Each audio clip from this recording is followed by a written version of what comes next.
Good morning. I'm Reverend Tom Kappa, the minister here at DuPage Unitarian Universalist Church. And we also want to welcome all those of you who are on YouTube watching us this morning. As many of you know, this past couple of days we had the Prairie View Arts Invitational, which benefited Youth Outlook, which is a GLBT support system for young people. I'll tell you, the caliber of artists and the work is just stellar. I do all my Christmas shopping this past couple of days. But it also, we've had this for 3 years now, and it's just amazing. And it was part of the inspiration to do this service. And they're just amazing artists. So today we're going to explore the spirituality of art. Art captures the eye and the soul simultaneously. Our emotions are drawn out when we see some pieces of art that just draw us out, and something transforms within us. With art, you might focus on the work as a whole. For instance, American Gothic here. You might look at that and take in the whole picture. Or you might take one aspect of the painting that is particularly engaging, say a face, or perhaps even a facial feature. I don't know if she's thinking or zoned out or anyway. You might notice a portion of sky. Or you might look very closely at a brushstroke on a canvas.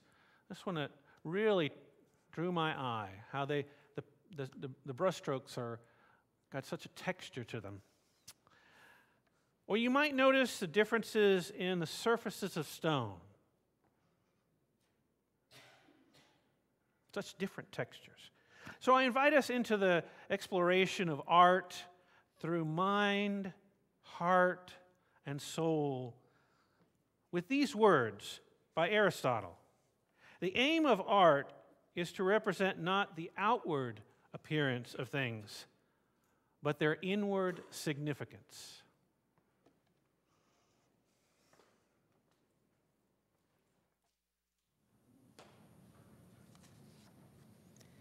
I invite you to rise in body or spirit and join me in saying our mission statement, which is printed in your order of service and will be projected.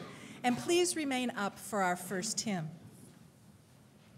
We gather as an inclusive community to grow in character, mind, and spirit, and to transform the world for fairness, love, and compassion. Please let us join together and sing hymn number 322 in the Gray Hymnal, Thanks Be for These. The words will be projected.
Leonardo da Vinci wrote, "Painting is poetry that is seen rather than felt, and poetry is painting that is felt rather than seen." This quote begins a book edited by educator and author, poet Lee Bennett Hopkins. He gathered poems from renowned authors and poets who were inspired by the art at the Metropolitan Museum of Art in New York City. Kelly and I will share 3 of the poems that were written, and you'll see the source material on the wall to your left. Paint Me by award-winning author of children's books, Marilyn Singer. Hurry up and paint me. I have things to do, more than you. Streets, countries, continents to see outside of this atelier. I cannot spare more hours. I'm tired of this dress, these flowers. I'm young, a girl, it's true, but I insist, world, make way. You've captured my expression, the way I hold my hands. So, dear old man, please end this session. Hurry up and paint me. Finish today.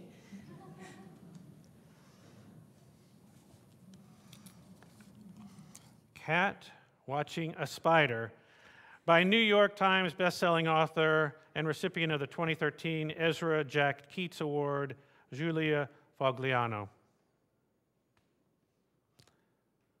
So silent and certain, a spider can cause a watchful and wondering cat to pause, all prowl and prance and teeth and claws.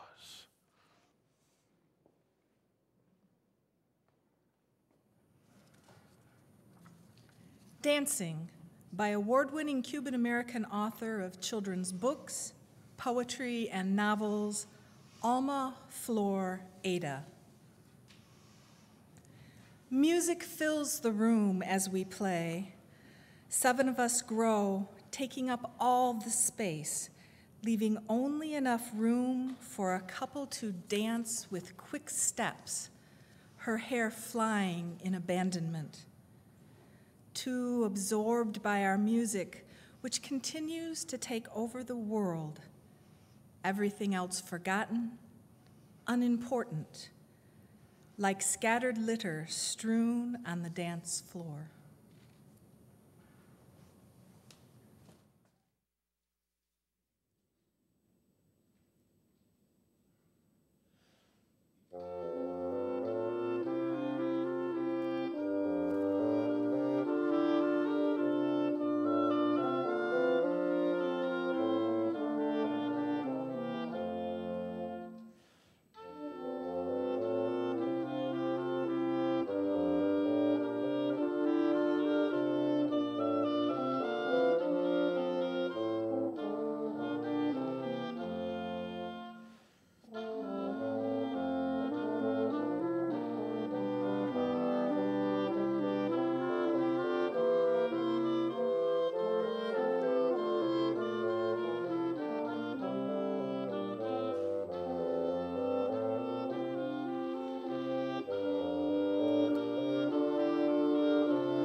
Well, you've heard a few people's responses to art.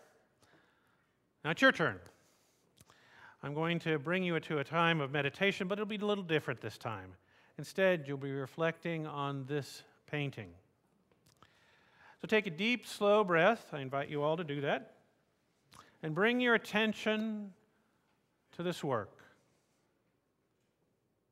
Let your eyes take in the painting. Notice if anything draws your attention. Notice if your heart or spirit is stirred as you interact with this painting.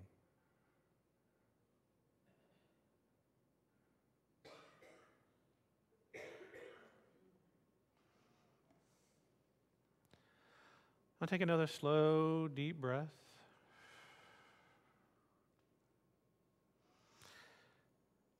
And attend to what's inside you.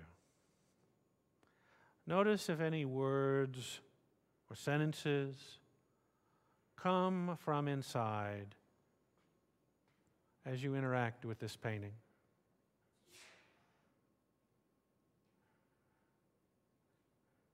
Notice any emotions that arise within you. Notice what's stirred in your spirit. And see if you can put that to words. And then sit with those words for a minute as you look at the painting.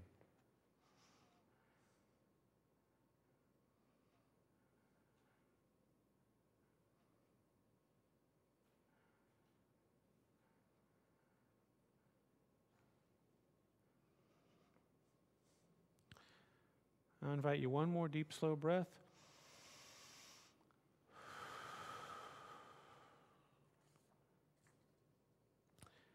In a moment, I will invite you to say the words that came up within you out loud. Well, Bonnie offers us Clair de Lune by Debussy. If you choose to participate in sharing your words, the words that have bubbled up as you were looking at this painting, just say them in a normal voice. We'll hear them bubble up across the community as Bonnie plays. Bonnie, share your words as they come up within you and then you are ready.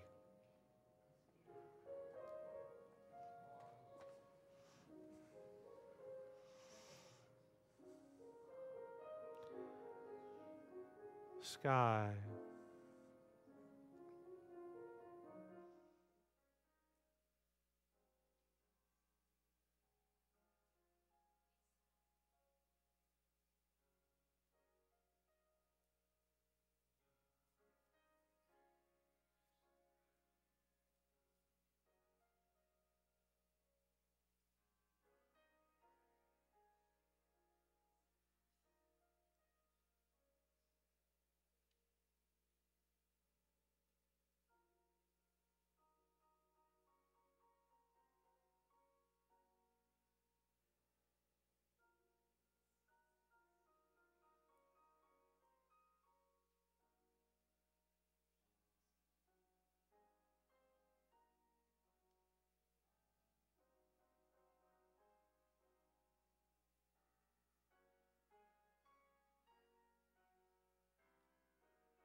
Blessed be.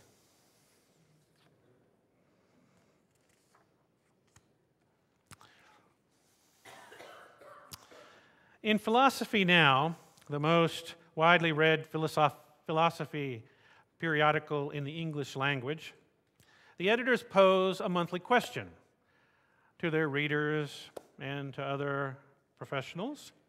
In the June and July 2015 issue, they asked, what is art? And what is beauty?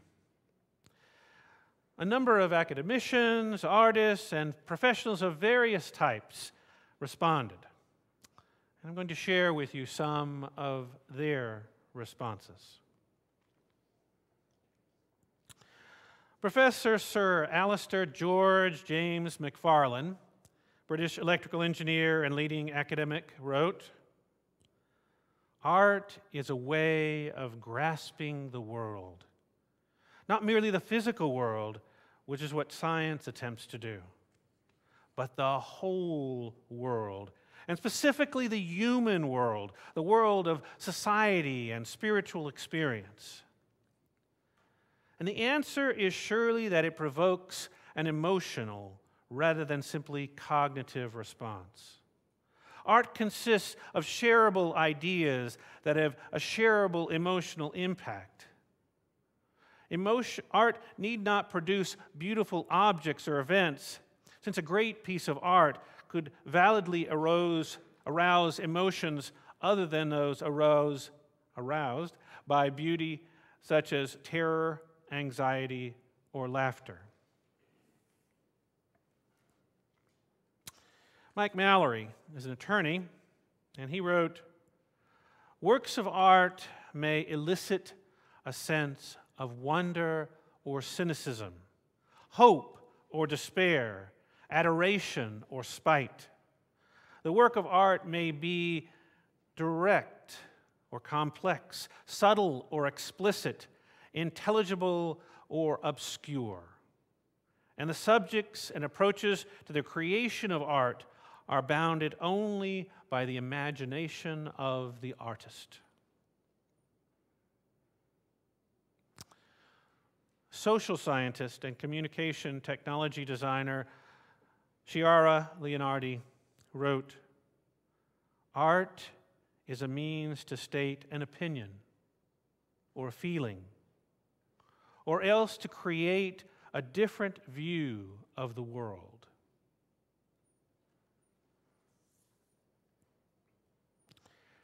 And motivational speaker and television personality Catherine Bosley wrote, "Art is where we make meaning beyond language. Art can render visible and known what was previously unspoken. Art can express and evoke something that is ineffable. We find it difficult to define and delineate. It is known that through the experience of the audience as well as the intention and expression of the artist. The meaning is made by all participants, and so can never be fully known. It is multifarious and ongoing. Even a disagreement between an artist and an audience is a tension which is itself an expression of something." As you probably guessed, as I've been showing these slides, I'm using paintings and sculpture as a grounding for this consideration of art and spirituality, as opposed to other arts, such as other visual arts or music, film, performances, literature, design, food, or the environment. And I'm focusing on both the observer's experience of art and the artist's experience.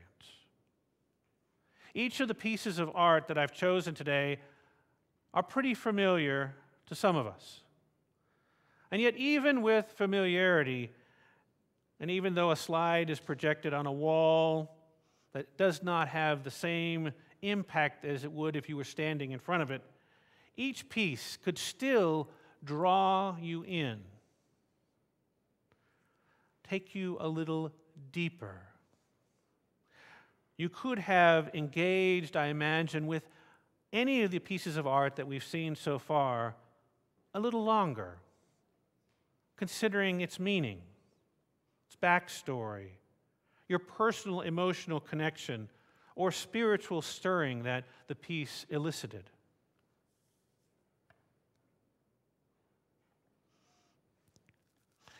I'm generally drawn to more abstract, modern types of art. But the painting to your left has become one of my favorites. Nighthawks by Edward Hopper.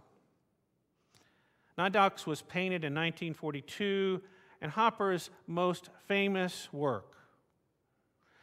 Many say it's due to his being able to capture nighttime effects of man-made light. It's displayed at the Chicago Art Institute. And you know, for a long time I'd seen pictures of it in books, art history books and such. But it wasn't until I stood 6 inches from it about 6 years ago that it became one of my favorite paintings. First of all, just being able to stand before a famous painting was something that took me aback. It's not something I'd experienced before. And as I stood before it, I allowed it to draw me in. And my wondering began. I wondered about the people in the diner. What are their thoughts and feelings? And what are the thoughts of the feelings that might have led the artist to paint this particular piece?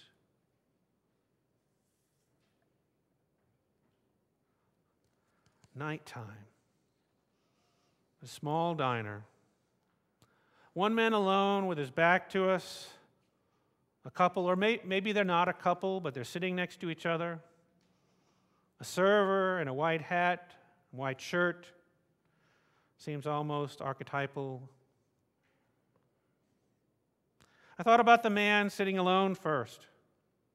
He seemed, at least in my mind, to be holding a glass and swirling it with water or vodka. Perhaps he's depressed, just thinking. And then the couple. They seem reflective, silent. The woman looking at her hand, perhaps at some half-eaten food. And I wondered, why am I trying to build their backstory as I look at this painting? Why is there something inside me that wants to make meaning as I look? And where is this painting taking me? I realized at that moment that something transformative had the potential to occur when I click with a certain expression of art. I begin to look at it more deeply, or perhaps a better word would be more intently. I allow the art to open me, to let me wonder. Now, I went through that was my first time at the Chicago Art Institute, and so after this experience, I began walking around trying to allow that to happen with other art. None of the other art, at least at that particular visit, was short, had the kind of intense experience. I didn't have the kind of intense experience I had with Nighthawks. But I did notice, with each piece of art that I stopped at, something stirred. My soul, my emotions, my spirit somehow felt more illuminated as I looked at each piece of art. allowing myself to be caught for a moment or several moments and transported perhaps to another plane of consciousness. I wondered about that. And so as I prepared for the service today, I thought, I should check if this is a common experience. Is this some sort of psychological phenomenon? And so I found this article. It was recently written by it's a journal on frontiers in psychology, January 2016. The article begins, emotional responses to art have long interested philosophers, psychologists, and art critics. Theories in psychology and aesthetics initially focused on positive emotional responses that arrive from appreciation of art as beautiful, harmonious, powerful.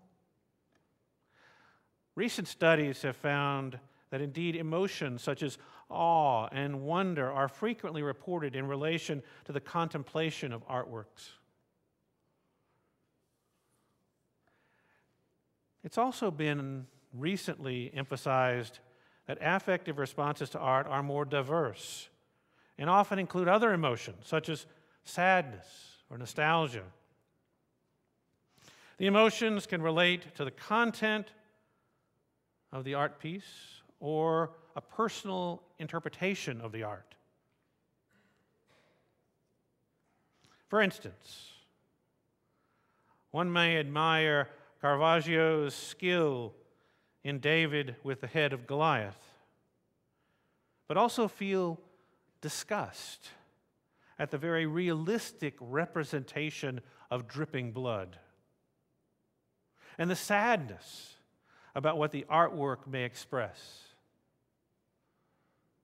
Therefore, art and contemplation of art can trigger multiple emotions, which include aesthetic emotions driven by positive appraisals of the form of expression, or positive or negative emotions driven by appraisals of the content or the meaning of the art.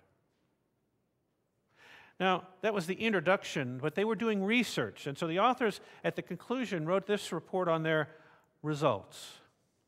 They showed various pictures and played various pieces of music to people and had them report on sort of a self-report scale. And what they found was that those who described their experiences of looking at art reported a higher frequency of wonder compared to those who described their experience while listening to music. So what is unique about art from their perspective is that it makes you wonder. So what is wonder? Wonder is more than just interest. When we look at art or create art, the experience of it somehow calls something. It seems compelling. When we look at art, it can recall for us a time of heartfelt curiosity about life. Art can remind you that you have categorized, put in boxes, made assumptions, developed prejudices, and decided you know the absolute truth about things. And art can blow all of that apart. Art has the capacity to change your worldview, open your heart, remind you that life is complicated, diverse, interesting, beautiful, distressing, much more than you ever thought it was. Counselor Mary Paleologos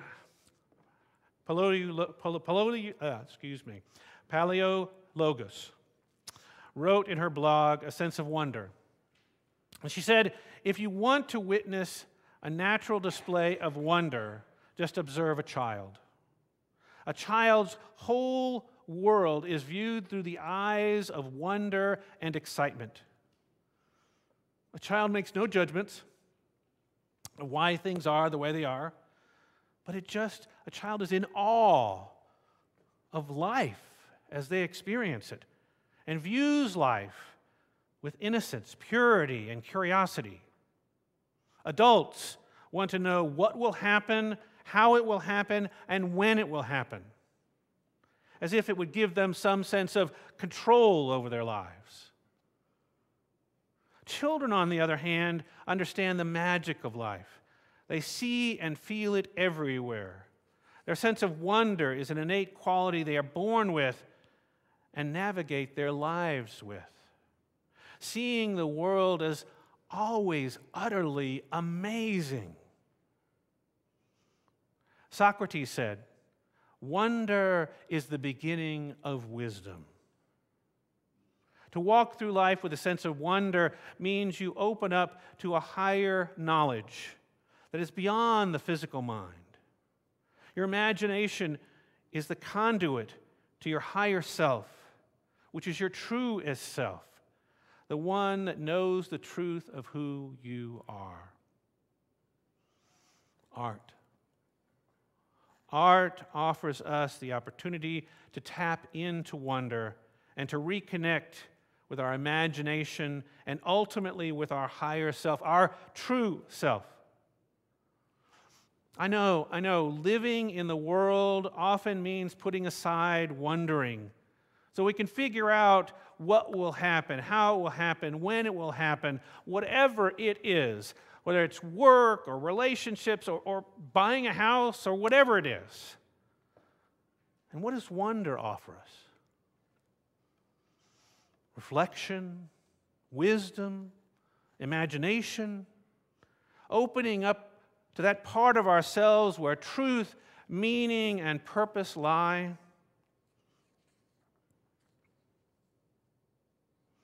My friends, this morning, if nothing else, what I want to do is invite you and give you permission, if no one ever has, to reclaim your sense of wonder, to bring it back into your life, and let art be a conduit for reconnecting with wonder. Art. Art has the capacity to connect you to something larger than yourself. It can be a source from which we can draw on our spiritual journey. Art, both in its creation and its observation, has the capacity to change you, to change your worldview, to change your heart, if you let it, if you sit with it, if you experience something and you let it touch you. So I invite you, again, if you ever have that opportunity to wander through an art gallery, wander until you find something that grabs you, that you can't seem to walk away from, and let that journey of wonder begin.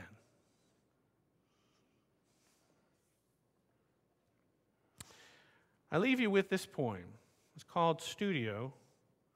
It's by African-American poet Marilyn Nelson. She currently serves as a chancellor of the Academy of American Poets. And she is responding to this piece of art by Carrie James Marshall.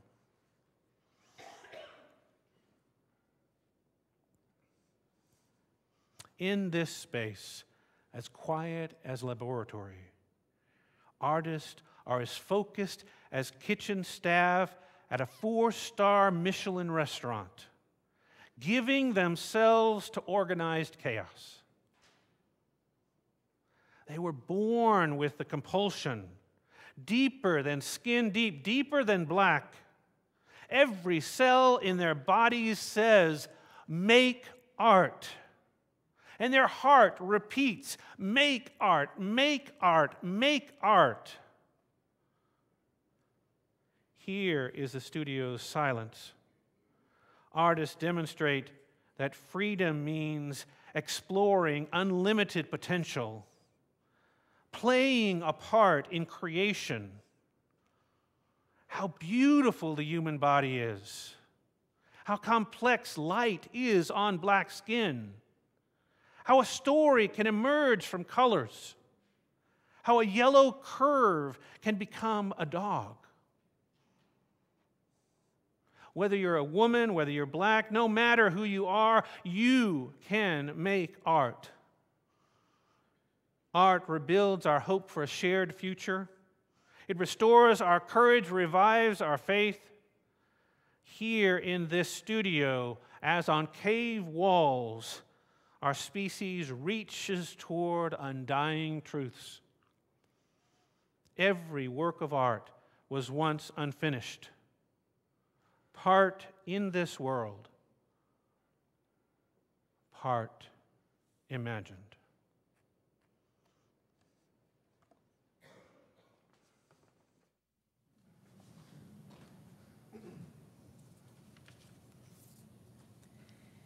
Each of us here today are separate beings, much like individual brushstrokes, all of which are different shapes, sizes, and made of different colors, but each unique and beautiful. Together, we add to a vibrant picture that is so much more than the sum of our individual contributions. Every one of us helps our community to be a place of learning, refuge, solace, and creative expression. We will now receive the offering for the support of this community and its work. You are invited to give as generously as you are willing and able.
I want to thank West Wind Quartet for coming today. Thank you.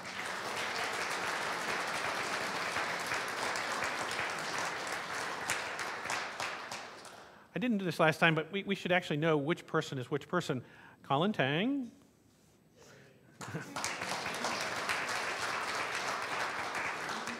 Don Angman. Claire Zhang, and Andrew Lee.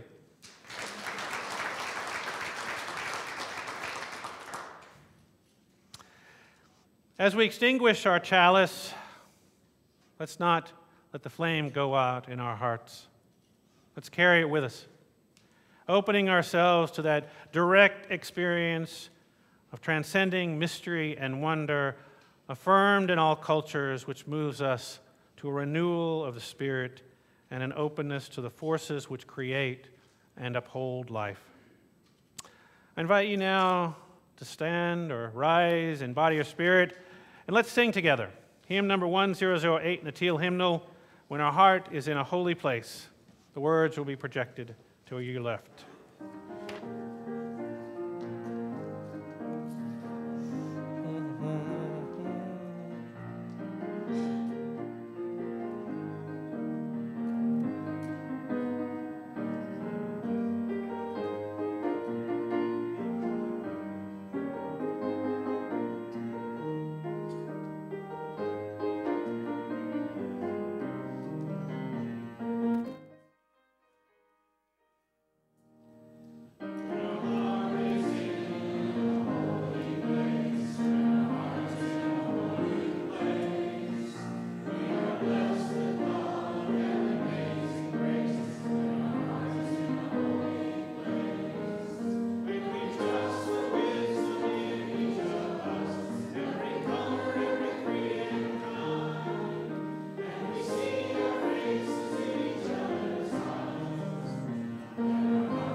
Art rebuilds our hope for a shared future.